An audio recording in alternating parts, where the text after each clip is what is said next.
Breast का जो surgery किया है उसके बारे में कुछ बताइए कि क्या क्या तकलीफें आपको झेलनी पड़ी उसको लेकर, और फाइनली आपने ये डिसीजन क्यों लिया कि मतलब उसको निकाल दिया? जी, 2021 में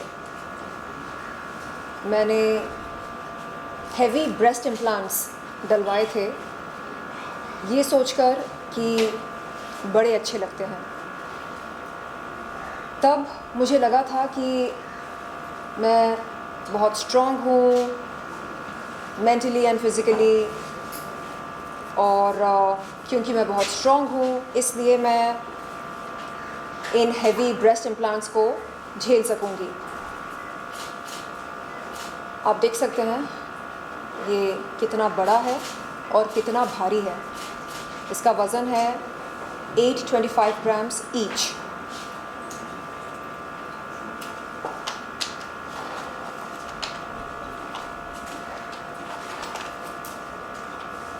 दो 2021 से 10 नवंबर तक मैं लगातार क्रॉनिक पेन से जूझ रही थी। Chronic neck pain, shoulder pain, back pain, chest pain, shortness of breath, brain fog, इस तरह के सिम्टम्स से मैं जूझ रही थी। मैंने कई सारे मेडिकल इन्वेस्टिगेशंस करवाए। पता चला कि फसाद की जड़ ये हेवी ब्रेस्ट इम्प्लांट्स हैं। आप यकीन नहीं करेंगे, ये हेवी ब्रेस्ट इम्प्लांट्स निकलवाने के बाद मेरा 2 किलो वज़न कम हुआ। 2 किलो।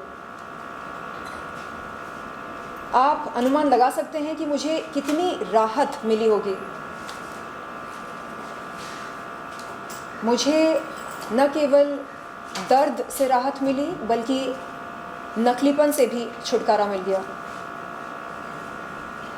आज एकांत में मैं बैठकर ये सोचती हूँ कि जब हमारे नेचुरल ब्रेस्ट्स इतने सुंदर लगते हैं, ऐसे में हम हेवी ब्रेस्ट इम्प्लांट्स क्यों डलवाते हैं? आखिरकार ज़रूरत क्या होती है? इस तरह का डिसीजन लेने की ज़रूरत क्या होती है? कहीं ना कहीं मेरे ख़्याल से हम एक्सटर्नल वैलिडेशन की चाहत में, लोगों की अप्रिशिएशन पाने की चाहत में, सोशल मीडिया पर लाइक्स एंड व्यूज़ पाने की चाहत में इस तरह के इर्रेशनल डिसीजंस लेकर अपनी ज़िंदगी को जोखिम में डालते हैं। लेकिन अब मैंने ये फ़ैसला लिया है कि अब मुझे अपनी बॉडी के साथ किसी भी किस्म का कोई खिलवाड़ नहीं करना है। बहुत हो चुका है, अब बस इनफ इज़ इनफ।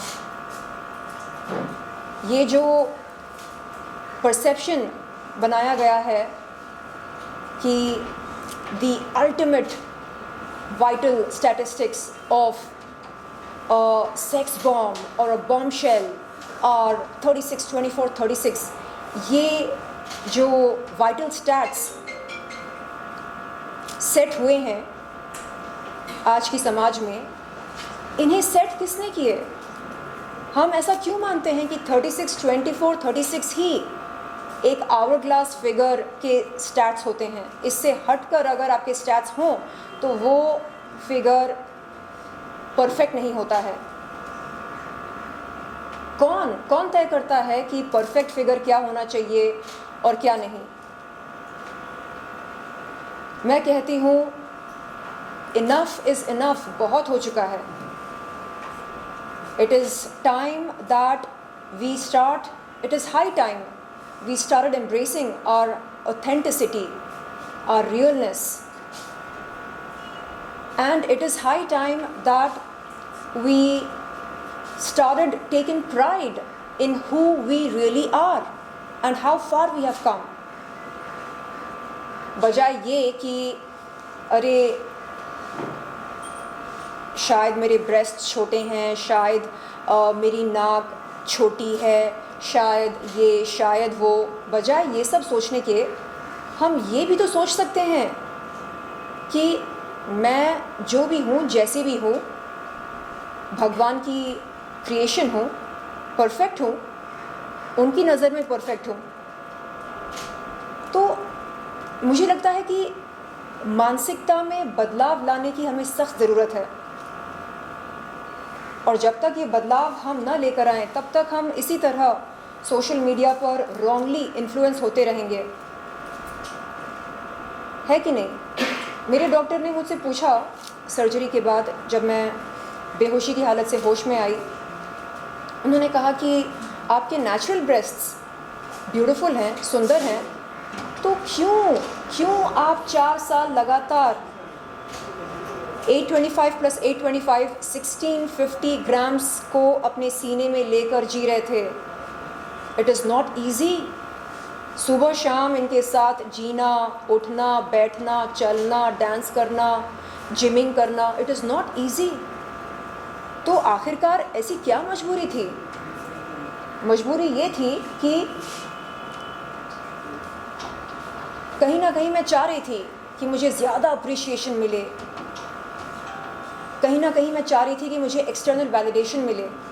लेकिन अब नहीं, मैं तौबा करती हूँ, और जो देश की युवा पीढ़ी है, जो जवान लड़कियां हैं स्कूल्स की, कॉलेजेस की, उनसे मैं कहती हूँ कि प्लीज़ दिखावे पर न जाएं, और आपको जो भी करवाना हो आप सबसे पहले अपने फैमिली मेम्बर्स के साथ डिस्कशन करें, मेडिकल एक्सपर्ट्स के साथ डिस्कशन करें, आप रिसर्च करें, गूगल पर जाकर, ChatGPT पर जाकर, जिस किसी सर्च इंजन पर आपको जाना है आप जाएं, आप प्रॉपर रिसर्च करें प्रोज एंड कॉन्स के बारे में, साइड इफ़ेक्ट्स के बारे में, उसके बाद आप डिसीजन लें।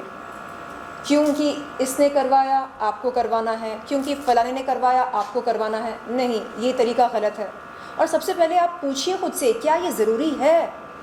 Do I really need this procedure? If yes, then think about it, discuss about it, don't randomly go for it just because everybody else is doing it. No. तो आपने ये चीज़ गलत की है when you did not consult, आपने भी concern नहीं किया, जैसे आप एडवाइस दे रहे हो तो आपने भी एडवाइस नहीं ली थी एक्चुअली। और आपको ऐसा कब लगा कि मुझे ब्रेस्ट इम्प्लांट करवाना चाहिए?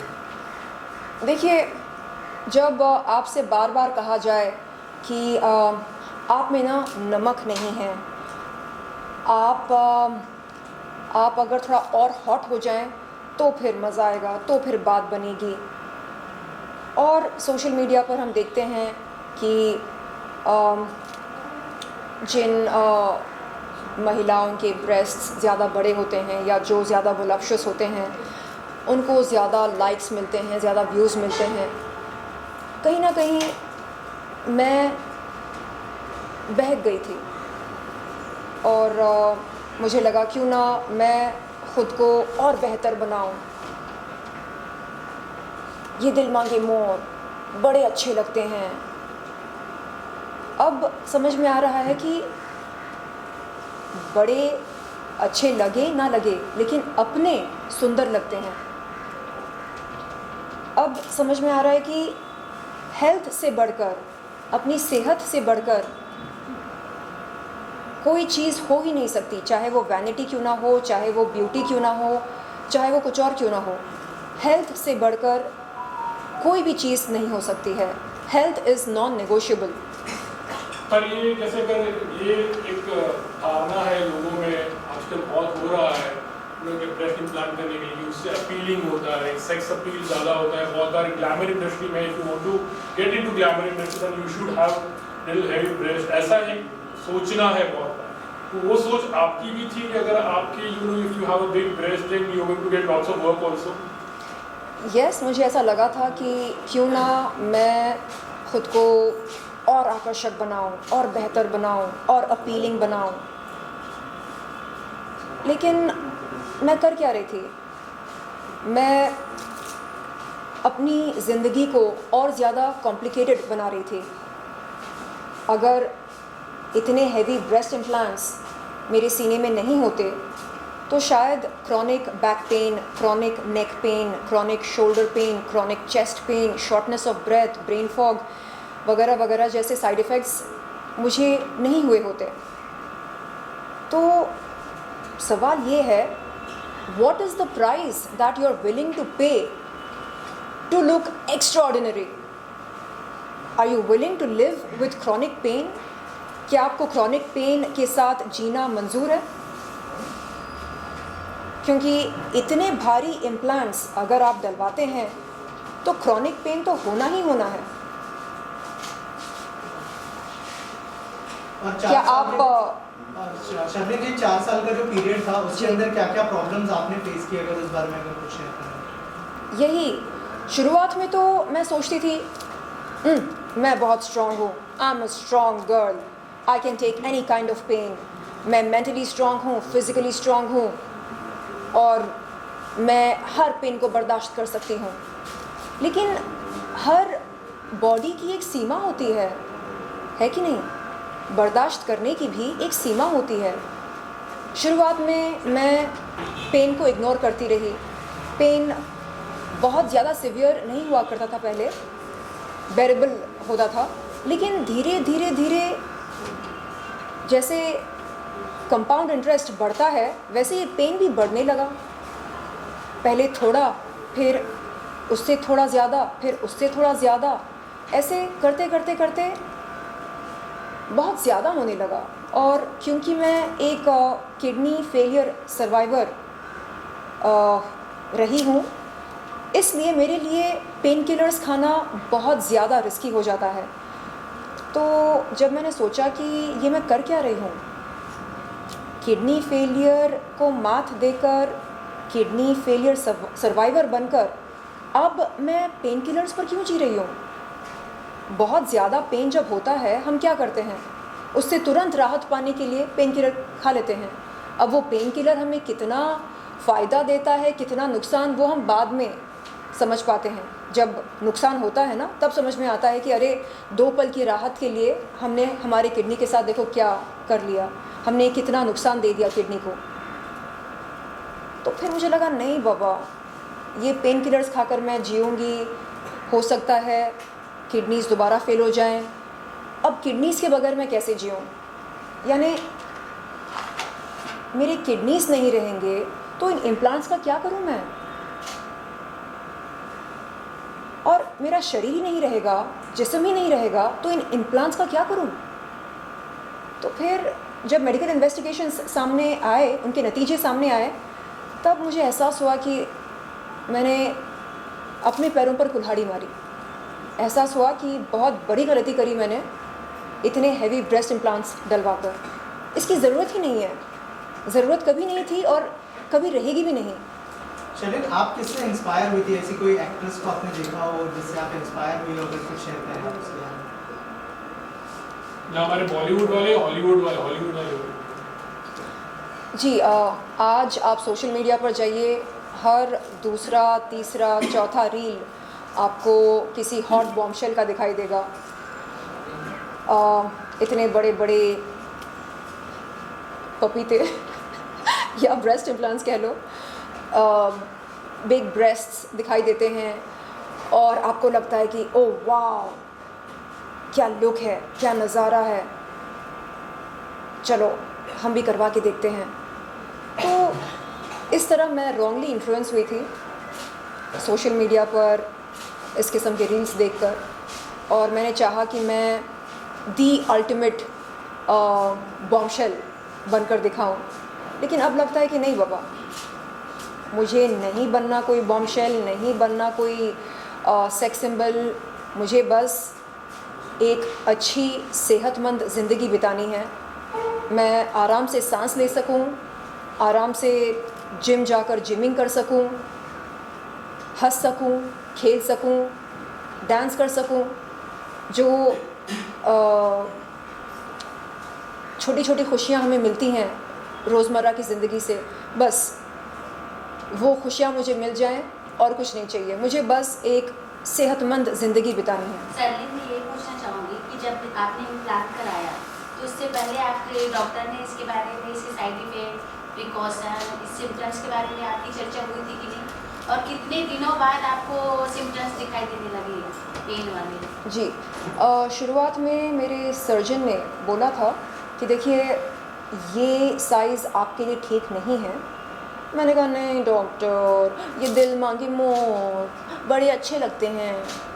तो डॉक्टर ने बोला अच्छा आपने मन बना लिया? मैंने बोला हाँ मन बना लिया। तो फिर डॉक्टर ने कहा ठीक है, लेकिन आगे चलकर अगर आपको तकलीफ़ होगी तो क्या करेंगे आप? तो मैंने कहा मैं झेल लूँगी, आई एम स्ट्रॉन्ग गर्ल। लेकिन नहीं मालूम था कि इस कदर तकलीफ़ होगी कि जीना हराम हो जाएगा। इस बात का मुझे अंदाज़ा बिल्कुल नहीं था। और कितने समय बाद इसके सिम्टम्स स्टार्ट हो गए आपको? 4 साल हो गए थे इम्प्लांट्स डलवाकर। मेरे ख्याल से शुरू के 6 महीने बाद दर्द होना शुरू हुआ और तब मुझे लगता था कि ठीक है ना, ज़्यादा दर्द नहीं हो रहा है, ठीक है मैं बर्दाश्त कर लूँगी, मैं झेल लूँगी, ओके नो प्रॉब्लम।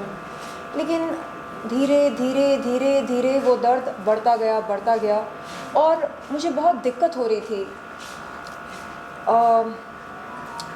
अपने छोटे मोटे काम करने में, जैसे जिम जाकर जिमिंग करना, जैसे साइकिलिंग करना, जैसे डांस करना। एंड जब डॉक्टर्स ने कहा कि अच्छा आपको इतना पेन हो रहा है तो आप जिमिंग से ब्रेक लीजिए, आप डांस मत कीजिए, आप ये मत कीजिए, आप वो मत कीजिए, मुझे लगा ये क्या हो रहा है? अगर मैं ये सब नहीं कर सकती हूँ तो फिर मैं क्या करूँ?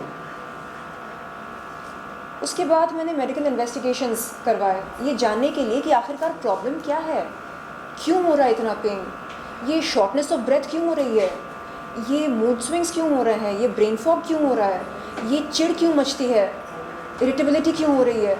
पता चला कि फसाद की जड़ कोई और नहीं बल्कि ये हैवी ब्रेस्ट इम्प्लांट्स हैं।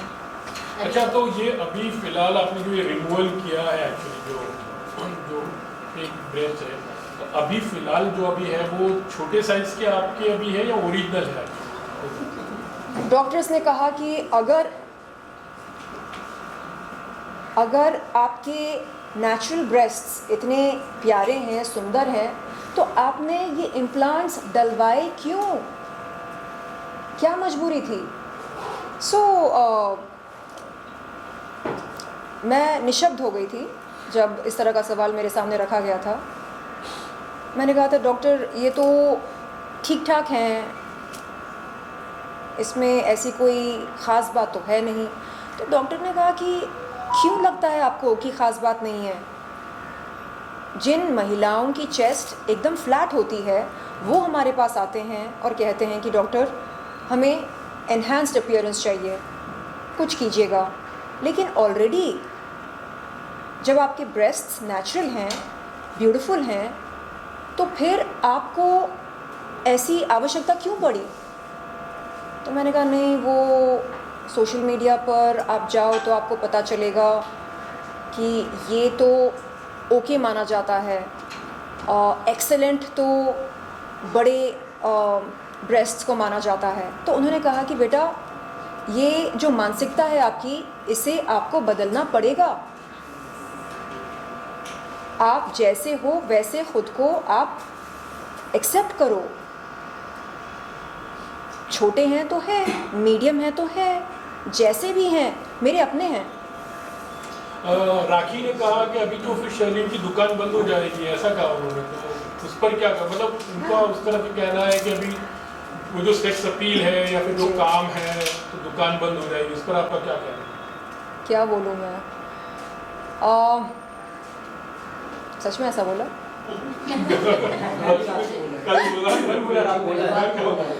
राखी कह दो कि ये झूठ है, कह दो कि तुमने ऐसा कुछ नहीं बोला। ये भी बोला है कि आप बहुत अच्छे हैं। ऐसा बोला? हाँ। Very sweet. देखिए वो हाँ, अगर उन्होंने ये कहा अच्छा दुकान बंद हो जाएगी, हाँ, आपको तो पता है वो उटपटांग बातें करती हैं और हमारा दिल बहलाती हैं, काफ़ी मनोरंजन होता है हमारा उनकी बातें सुनकर। I wish her all the best and उनको भी पता है कि एक कलाकार की दुकान केवल और केवल उनकी सीने से नहीं चलती है। एक कलाकार की दुकान उनकी स्किल सेट के आधार पर चलती है, और स्किल सेट मेरे पास क्या है क्या नहीं ये आप सबको बेहतर मालूम है। आपने राखी जी से कुछ बात हुआ मैम आपका? राखी जी का कुछ फ़ोन नहीं आया आपको? हाँ, जब उन्होंने मेरा वो रील देखा था जिसमें मैंने अपने क्रॉनिक पेन के बारे में बात किया था, उस रील को देखकर उन्होंने कॉल किया था। उस वक्त मैं अस्पताल में थी और उनका कॉल रिसीव नहीं कर पाई। सर्जरी के बाद बेहोशी की हालत से जब मैं होश में आई तब मैंने अपना व्हाट्सएप चेक किया। उनका बड़ा प्यारा मैसेज आया, कहा कि कहाँ हो तुम, क्या हो गया तुम्हें, तुम ठीक तो हो, मैं आऊँ क्या मिलने? आई सेड नहीं आई एम फाइन, अभी सब ठीक हो गया है। तो very soon I would like to catch up with her और कस के नहीं, आराम आराम से झप्पी देना चाहूँगी। और यस, जो हमारी पुरानी यादें हैं वो ताज़ा करना चाहूँगी, जो खिटपिट वो करती रहती है मेरे साथ। सो या शर्जिन जी, यहाँ पर सबसे इम्पॉर्टेंट बात ये है because this is very bold decision. Once you are habituated with something, बहुत एक करेज लगता है इस तरह का डिसीजन लेने में जी।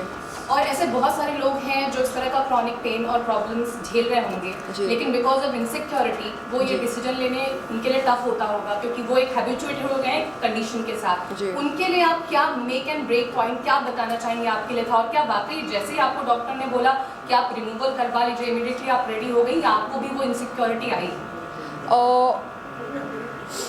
ब्रेस्ट इम्प्लांट्स निकलवाने का डिसीजन मेरा खुद का था, क्योंकि जो क्रॉनिक पेन हो रहा था वो बर्दाश्त के बाहर हो गया था। तो जब मैंने अपने डॉक्टर्स को कॉल करके कहा कि डॉक्टर्स मैं तंग आ चुकी हूँ इस तरह पेन किलर्स खाकर और इस क्रॉनिक पेन के साथ, अब मुझे नहीं जीना है, मुझे राहत चाहिए, छुटकारा चाहिए वंस एंड फॉर ऑल, तो मैं आ रही हूँ और आप प्लीज़ निकाल दीजिए ये जो पहाड़ हैं मेरे सीने पर, इन्हें निकाल दीजिए। मुझे ये एक्सेस बैगेज नहीं चाहिए, ये बोझ नहीं चाहिए। मुझे एकदम एक बटरफ्लाई की तरह जीना है, एकदम लाइट होकर, you know, with no excess baggage. तो डॉक्टर्स ने कहा कि सोच लीजिए, क्योंकि फिर आप अगर इस डिसीजन को रिवर्स करना चाहेंगी तो बहुत रिस्की हो जाएगा, बहुत मुश्किल हो जाएगा हमारे लिए और आपके लिए भी। आई सेड नहीं, तय कर लिया मैंने, नहीं चाहिए, नहीं चाहिए, नहीं चाहिए। आपने अभी कहा कि ब्रेस्ट इम्प्लांट करने के बाद में मैं ज़्यादा खूबसूरत दिख सकूँ और बॉलीवुड में शायद कुछ काम ज़्यादा मिले, तो उसका कुछ फ़ायदा हुआ था आपको? देखिए, अटेंशन बेशक मिलता है जब आप ख़ुद को एक एक्स्ट्राऑर्डिनरी तरीके से पेश करते हैं, लेकिन वो अटेंशन पल भर का होता है। और मैंने हमेशा से ख़ुद को एक कलाकार के रूप में दर्शाना और पेश करना बेहतर समझा। तो एक कलाकार के लिए उसका औजार क्या होता है? ये तो नहीं होता है एक कलाकार का औजार। ये होता है क्या? यानी क्या जनता हीरोइन के कप साइज़ की जानकारी प्राप्त करने के बाद ये तय करती है कि उस हीरोइन की फ़िल्म देखनी है या नहीं देखनी है?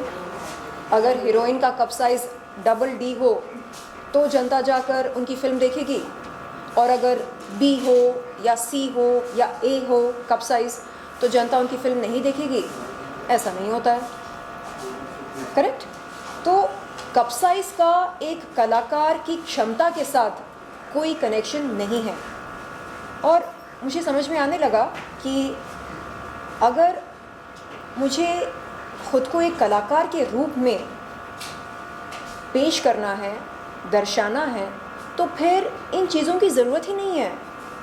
सच्चाई और ऑथेंटिसिटी, यही एक कलाकार के सबसे बड़े औजार होते हैं।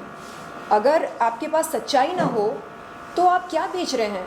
एक कलाकार के तौर पर, कलाकार के रूप में आप क्या बेच रहे हैं? नकलीपन। नकलीपन तो चलता नहीं है मार्केट में। और क्या बेच रहे हैं आप? इनसिक्योरिटी। अरे देखो ना, इनसिक्योरिटी के चलते हमने ये डलवा लिए। क्या मैसेज आप दे रहे हैं? समाज को कि देखिए हम इनसिक्योर हुए और हमने ये डलवा लिए, अगर कभी आप इनसिक्योर फील करें तो आप भी डलवा लीजिए। ये मैसेज आप दे रहे हैं? नहीं, समाज को चाहिए असलीपन। आप जैसे हैं खुद को वैसे ही पेश करें। This is a very bold decision what you have taken actually. I don't think so कि कोई सामने आकर मतलब सामने से कहे कि it was a front end talk boldly about this, क्योंकि आई डोंट थिंक सो कि किसी ने इतनी हिम्मत करके कहा है, क्योंकि किसी भी कहेगी तो पता नहीं मतलब it's not a fake, I have not done any, I have not gone under the knife actually. या ये आज का एक ट्रेंड बन चुका है ये कहना कि आई एम ऑल नेचुरल, मैं तो पैदाइशी खूबसूरत हूँ, खूबसूरत रही हूँ, वगैरह वगैरह। देखिए, मैं नहीं कहती कि आप अपनी खूबसूरती को एनहेंस ना करें, क्यों ना करें, बेशक करें। स्किन प्रोसीजर्स करवाइए, स्किन ट्रीटमेंट्स करवाइए अपनी स्किन को बेहतर बनाने के लिए, है ना।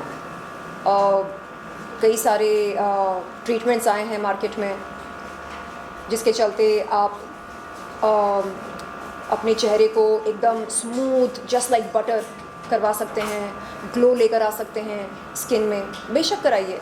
लेकिन ये जो लाइफ चेंजिंग डिसीजंस होते हैं जैसे इम्प्लांट्स डलवाना या शरीर के साथ छेड़छाड़, मतलब क्या उसको क्या बोलते हैं, छेड़छाड़ बोलते हैं ना, या शरीर को चीरना, ये एक लाइफ चेंजिंग डिसीजन होता है, करेक्ट।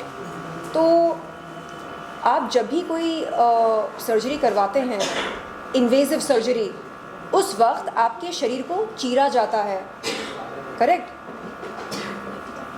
उसके अंदर कोई ना कोई इम्प्लांट डाला जाता है। तो इन्वेजिव प्रोसीजर्स करवाने से पहले आप 1000 बार अपने फैमिली मेम्बर्स के साथ डिस्कशंस करें, मेडिकल एक्सपर्ट्स के साथ डिस्कशंस करें, प्रॉपर रिसर्च करें। ऐसे ही मन बनाकर आप ना जाएं कि नहीं मैंने तो बस सोच लिया, ऐसे नहीं होता है। तो आज हम देखते हैं कि कैसे सोशल मीडिया पर ख़ास तौर पर युवा पीढ़ी बहुत ज़्यादा इन्फ्लुएंस हो रही है अपीयरेंस को लेकर, लुक्स को लेकर। उन्हें लगता है कि बस यही चलता है मार्केट में और कुछ नहीं। मार्केट में बहुत कुछ चलता है। मार्केट में समझदारी की दुकान बहुत चलती है, मार्केट में सच्चाई की दुकान बहुत चलती है। ट्राई करके देखिएगा, जैसे अब मैं ट्राई करना चाह रही हूँ। तो मेरे ख्याल से फैंस, मैं अपने वेलविशर्स को, फैंस को और शुभ चिंतकों को तहे दिल से धन्यवाद देती हूँ, उनका अभिनंदन करती हूँ जो उन्होंने ढेरों शुभकामनाएं भेजी सोशल मीडिया पर, कहा कि देर आए दुरुस्त आए, जब जागो तब सवेरा। फाइनली आपको एहसास हुआ कि आपको इन चीज़ों की ज़रूरत ही नहीं थी। तो yes, thank you so much dear fans, you are my extended family. और ये जो आपने मुझको सराहा है, शाबाशी दी है, thank you so much, it means a lot.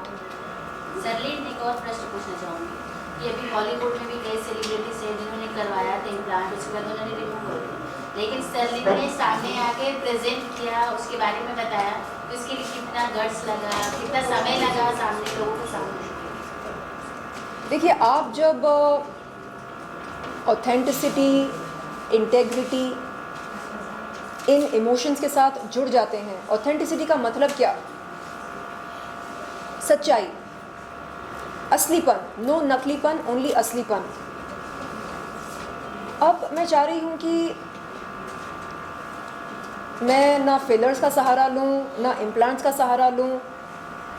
मैं बस खुद को जैसी मैं हूँ उस रूप में स्वीकार करूँ और हर सुबह जैसे ही मैं उठूं ईश्वर को धन्यवाद दूं, ये कहकर कि थैंक यू जो आपने मुझे अच्छी सेहत दी है, मेरी सांसें चल रही हैं, मेरी किडनीज सलामत हैं और मेरे ब्रेस्ट्स सुंदर हैं, जैसे भी हैं, छोटे हैं, बड़े हैं, ऐसे हैं, वैसे हैं, जैसे भी हैं, सुंदर हैं। थैंक यू जो आपने मुझे ये प्यारी बॉडी दी है, थैंक यू। तो इस तरह अगर हम ग्रैटिट्यूड के साथ अपना दिन शुरू करते हैं, वो दिन मंगलमय होना ही है। और मैं चाह रही हूँ कि हम सब, ख़ास तौर पर युवा पीढ़ी, ये जान लें, समझ लें कि दिस इज़ सुपरफिशियल, ये सुपरफिशियल है, ये आपका ज़रिया नहीं बन सकता है लाइक्स और व्यूज़ पाने के लिए। नो, आप समाज के सामने अपना असलीपन पेश कीजिए। आप जो भी करें दिल से करें, और आपका कंटेंट लोगों को पसंद आएगा। क्यों नहीं आएगा? क्योंकि हम सबको अच्छा लगता है जब कोई अपने दिल से बात करता है, जब कोई चीज़ दिल से कही जाती है या करी जाती है, उसे लोग सराहते हैं, पसंद करते हैं। क्या लगता है कि आप थोड़ा नेगेटिव से जो टेक्नोलॉजी है आजकल आपके साथ ऐसे हुआ है, पर अगर हो सकता है कि other people might not be facing, all the body differs actually, you know, जी, सबका अलग अलग रिएक्शन होता है, हर एक की बॉडी की कैपेसिटी अलग अलग होती है। तो आप थोड़ा साइंस के खिलाफ जा रहे हैं या फिर जो लोग कर रहे हैं उसके थोड़ा सा खिलाफ हो? फिर ना, मैं सिलिकॉन इम्प्लांट्स के ख़िलाफ़ नहीं हूँ, ना ही फिलर्स के ख़िलाफ़ हूँ, ना ही साइंस के ख़िलाफ़ हूँ। मैं ये कहती हूँ कि अगर किसी चीज़ की ज़रूरत हो, चाहे वो करेक्टिव सर्जरी हो, चाहे वो कुछ और हो, आप प्लीज़ उसके बारे में चर्चा करें। आपने सोशल मीडिया पर किसी को कोई सर्जिकल प्रोसीजर करवाते हुए देखा और आपने उसका रिज़ल्ट देखा और फिर आपने मन बना लिया ये कहकर कि बस मुझे भी करवाना है, उसने करवाया, वो बहुत सुंदर लग रही है, अब मुझे भी करवाना है। अरे जाकर पूछो उससे कि वो कैसा महसूस कर रही है, क्या उसको दर्द है, नहीं है, वो दर्द को कैसे झेल रही है, क्या वो पेन किलर्स खा रही है, क्या वो थेरेपी ले रही है, ज़रा जाकर पूछो। All that glitters is not gold, correct? तो बिहाइंड द सीन्स सच्चाई क्या है ये पता लगाइए। और हर वो चीज़, हर वो हाईलाइट रील जिसे आप देखते हैं सोशल मीडिया पर, उसे आंखें बंद करके विश्वास मत कीजिए। आप सवाल पैदा कीजिए अपने जहन में कि अरे चलो ठीक है, इसने कराया, ये बहुत सुंदर लग रही है, ओके, मैं क्यों कराऊं?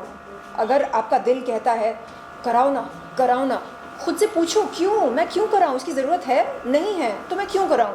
नहीं, उसने कराया, उसने कराया, अरे वो उनकी ज़िंदगी है, वो क्या किस किस्म के साइड इफ़ेक्ट्स के साथ वो झेल रहे हैं कि आपको कोई आइडिया है? क्या आपको पता है? नहीं पता, करेक्ट? तो सोशल मीडिया पर हम जो देखते हैं वो बिल्कुल वैसा नहीं होता है। पर्दे के पीछे लोग क्या क्या साइड इफ़ेक्ट्स के साथ जी रहे हैं, क्या क्या साइड इफ़ेक्ट्स के साथ जूझ रहे हैं, आपको कोई अंदाज़ा नहीं है। तो प्लीज़ आप सतर्क हो जाएं और प्रॉपर रिसर्च करें कोई भी प्रोसीजर करवाने से पहले। चलिए जी, ऑन द लाइटर नोट, सारे कपड़े तो अभी आपके ढीले हो गए होंगे, तो आपको नया वार्डरोब अभी बाय करना पड़ेगा पूरा। यस, मैं सोच रही हूँ कि जो ब्रेजियर्स हैं उनके साथ क्या किया जाए, ऑक्शन करवा दूँ या किसी कोई कॉन्टेस्ट चलाकर टॉप 10 फैंस को गिफ्ट के तौर पर दूँ, क्या करूँ आप बताइएगा। Thank you.